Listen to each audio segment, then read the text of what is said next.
अस्सलामुअलैकुम दोस्तों, कैसे हैं आप सब। मैं आप सबको यूट्यूब चैनल इंग्लिश लिटरेचर पे वेलकम कहती हूँ। हम जो पोएम डिस्कस करने जा रहे हैं आज के लेक्चर के अंदर वो है आई लव यू, जिसको लिखने वाला है नाज़िम हिकमत यार।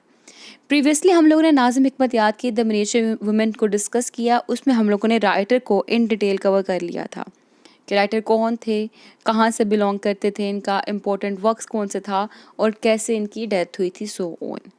इसलिए आज के लेक्चर के अंदर हम लोग जब इस पोएम का एनालिसिस करेंगे तो राइटर को इन डिटेल नहीं डिस्कस करने वाले। अगर आप राइटर को इन डिटेल नॉलेज लेना चाहते हैं तो आप द मिनिएचर वुमेन का लेक्चर सुन सकते हैं, वहाँ पे आपको राइटर का इन डिटेल नॉलेज मिल जाएगा। इसमें हम लोग जस्ट वो पॉइंट्स डिस्कस करेंगे जो कि हमारे पोएम से रेलेवेंट होंगे। नाज़िम हिकमत यार, जैसे कि मैंने प्रीवियसली आपको जो लेक्चर डिस्कस किया था उसमें बताया कि इनको काफ़ी दफ़ा जेल जाना पड़ा था इनके रेडिकल आइडियाज़ की वजह से। ये बेसिकली खिलाफत के सिस्टम के अगेंस्ट थे और फर्दर मोर ये कम्युनिज्म के प्रमोटर थे, कम्युनिस्ट आइडियाज़ को सपोर्ट करते थे और जो सिस्टम तुर्की में चल रहा था उस सिस्टम के अगेंस्ट थे। राउंड अबाउट 3 मार्च 1924 को जो खिलाफत सिस्टम थी वो ख़त्म हो गई थी तुर्की में, और बीइंग अ लिबरलिस्ट ये उस मूवमेंट के ख़िलाफ़ थे, ये कैपिटलिज्म के भी ख़िलाफ़ थे। एनी हाउ ये रशिया को सपोर्ट किया करते थे, लिबरल आइडियाज़ को सपोर्ट किया करते थे, कम्युनिज्म को सपोर्ट किया करते थे, और इनके इन्हीं रेडिकल आइडियाज़ की बेस पे इनको बहुत दफ़ा जेल में जाना पड़ा। अब जब ये जेल में है, ऑब्वियस सी बात है, कुछ इमोशनल जो लिंक्स होते हैं वो भी तो होते हैं आपके, ठीक है। तो अब ये जेल में है तो जेल में बेसिकली ये अपने वाइफ के लिए पोएम लिख रहे हैं, और उन पोएम में से एक पोएम आई लव यू है। इनकी एक और पोएम है which is letter to my wife, जो अगेन इन्होंने अपनी जेल के अंदर ही बैठ कर लिखी थी, और उस पोएम के अंदर ये अपनी वाइफ को हौसला दे रहे थे कि कुछ भी हो, मुश्किल का टाइम टेम्परेरी है, थोड़ी ही वक्त है इस जेल के अंदर, जल्द ही वापस बाहर आ जाऊँगा, तुम जो हो ना सुसाइड कमिट मत करना, मेरा इंतज़ार करना, ठीक है। उस पोएम में ये मैसेज कन्वे कर रहे थे। सेम ये poem I love you again एक डेडिकेशन है इनको इनकी वाइफ के लिए। पोएम शुरू करते हैं। आई love you like dipping bread into salt and eating.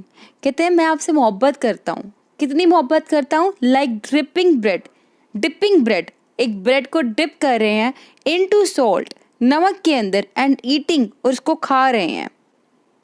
मतलब यहाँ पे लिंक बताया गया है ब्रेड एंड सॉल्ट का, कि ब्रेड जो है वो सॉल्ट के बगैर नहीं खाई जा सकती, सॉल्ट जो है वो एक काइंड ऑफ पेन प्रोवाइड कर रही है और उस पेन से रिलीफ भी प्रोवाइड कर रही है।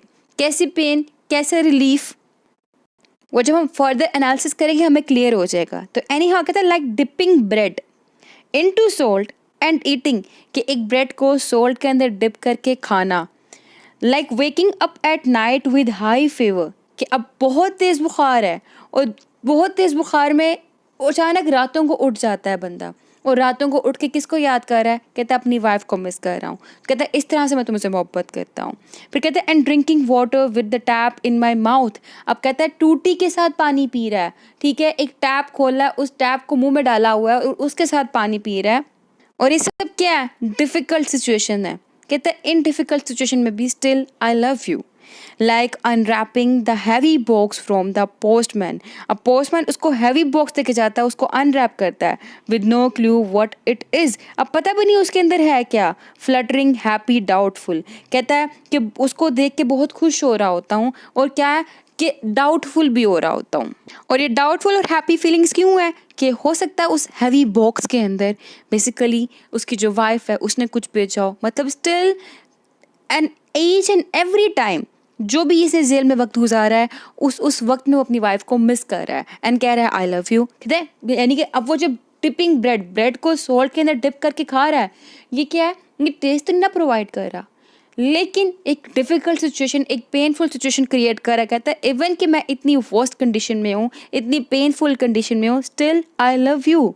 उसके बाद जी I love you like flying over the sea in a plane for the first time. कहते जब इंसान जो है जहाज़ में बैठ के समंदर के ऊपर से गुजरता है उससे जो पहली फीलिंग्स होती हैं बिल्कुल वैसे ही मुझे तुमसे मोहब्बत है, एक्साइटमेंट की बात कर रहा है। Like something moves inside me when it gets dark softly in Istanbul. कहता है इस्तांबुल के अंदर क्या है, डार्क सॉफ्टली, कि आहिस्ता आहिस्ता अंधेरा छा रहा है। अंधेरा छाने से क्या मुराद है यहाँ पे, कि वहाँ पे जो हैप्पीनेस है वो डिसअपेयर हो रही है, गायब हो रही है, वहाँ पे खुशियाँ नहीं रह रही हैं। लेकिन और मेरे अंदर कोई ना कोई हलचल मची है, लेकिन फिर भी उस क्रिटिकल सिचुएशन के अंदर स्टिल आई लव यू। कहता है I love you like thanking God that we live. कहते हैं मैं खुदा का शुक्र अदा करता हूँ कि हम जिंदा हैं इस तरह की सिचुएशन के अंदर भी, और इतनी स्ट्रिक्ट इतनी डिफ़िकल्ट सिचुएशन के अंदर भी हम लोग अभी ज़िंदा हैं, हम रह रहे हैं। That is why thanking God, खुदा का शुक्र अदा करता हूँ, और आई लव यू, मैं तुम्हें हमेशा प्यार करता हूँ और प्यार करता रहूँगा। तो ये तो हो गया जी पोएम का एक एनालिसिस। अब पोएम का सेकंड एनालिसिस देखते हैं। बिल्कुल सेकंड एनालिसिस भी है। वो क्या है कि पोएम लिखी गई है कि एक राइटर, एक पोइट जो कि एग्जाइल में है और उसको रशिया भेज दिया गया है, और वहाँ पे वो बैठ के तुर्की को मिस कर रहा है। ठीक है, वो कहता है आई लव यू, मैं तुर्की से मोहब्बत करता हूँ। कहता है आई लव माई कंट्री, एक पेट्रियोटिक फीलिंग शो कर रहा है वहाँ पे। Like dipping bread into salt and eating, कहता है जिस तरह से एक ब्रेड को सॉल्ट के अंदर डिप करके खाया जाता है और उसके बाद उसका टेस्ट बड़ा अजीब सा आता है। कहता है like waking up at night with high fever, कहता है अब रातों को उठता हूँ पूरे खौफ के साथ और बहुत ज़्यादा बुखार हुआ होता है, और स्टिल उस बुखार के अंदर, उस तकलीफ के अंदर इंसान को अपना मुल्क याद आता है। तो यहाँ पे वो वाली बात कर रहा है। कहता है and drinking water with the tap in my mouth, कहता है और उसके बाद जब मैं एग्जाइल में हूँ क्या कर रहा हूँ, टैप से पानी पी रहा हूँ और अपनी कंट्री को मिस कर रहा हूँ। Like unwrapping the heavy box from the postman, और कहता है उसको पोस्टमैन से एक हैवी बॉक्स मिलता है, मे बी उस बॉक्स के अंदर ये न्यूज़ हो कि ये वापस अपनी कंट्री आ जाए, वापस तुर्की आ जाए। नो मोर इन एग्जाइल, इसको प्रिजन में यानी कि जेल में नहीं बंद किया जाएगा। With no clue what it is, flittering happy doubtful, कहता है कुछ भी नहीं पता इस पोस्टमैन जो लेके गया है, बॉक्स हमारे पास देके गया है, उसके अंदर क्या है कुछ नहीं पता, लेकिन उसको देख के बहुत खुश भी हो रहा हूँ और डाउटफुल भी हो रहा हूँ। कहता है I love you like flying over the sea in a plane for the first time, मतलब क्या है कि पोइट विश कर रहा है कि प्लेन के अंदर बैठ के वापस जाए तुर्की में मॉस्को से होके। ठीक है, यानी कि अभी मॉस्को में है ना, मॉस्को से ही निकल जाए, वापस चला जाए तुर्की रिवर से होते हुए। तो कहता है जब वो फीलिंग्स आती हैं कि फर्स्ट टाइम मीन्स कि ऐसा लग रहा है जैसे कि इंसान पहली दफ़ा जहाज़ में बैठ के अपने मुल्क जा रहा है, वो वाली खुशी की बात कर रहा है यहाँ पे। फिर उसके बाद कहता है लाइक समथिंग मूव्स इनसाइड मी, कि ऐसा लग रहा है कुछ मेरे अंदर चल रही है, वो मूवमेंट हो रही है मेरे अंदर। वो क्या है, when it gets dark softly in Istanbul, कि जब इस्तांबुल के अंदर आहिस्ता आहिस्ता अंधेरा छा गया, मतलब इस्तांबुल बिल्कुल ख़त्म होता जा रहा है। ख़त्म होने से मुराद क्या है कि इस्तांबुल के अंदर कम्युनिज्म नहीं है, इस्तांबुल के अंदर इसकी एक्सेप्टेंस नहीं है, इसको इस्तांबुल से दूर कर दिया गया, और इसका इस्तांबुल से दूर होना, तुर्की से दूर होना काइंड ऑफ क्या है, डार्कनेस है।